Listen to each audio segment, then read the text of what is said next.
Како одминува пролетниот дел од првенството во првата фудбалска лига за жени, се повеќе станува јасно дека шампионската екипа на ЖФК Кочани се повеќе се распаѓа. Изминатиот викенд кочанчанки приреди уште една сензација, бидејќи успеа на гостувањето во Струмица да одиграат само нерешено 3:3 против до неодамнешниот Муштерија Тиверија. После ова реми станува јасно дека клубот паѓа во рангот на просечните екипи во женскиот македонски фудбал.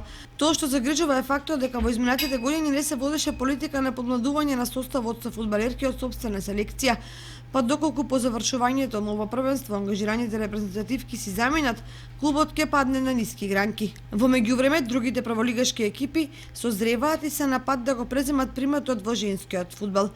На средбата во Струмица, Кочани на почетокот губеше со 2:0, потоа израмни и направи целосен пресврат, но пред самиот крај домакинките израмнија и со право му се радуваа на освоениот бод од фаворизираните гостинки.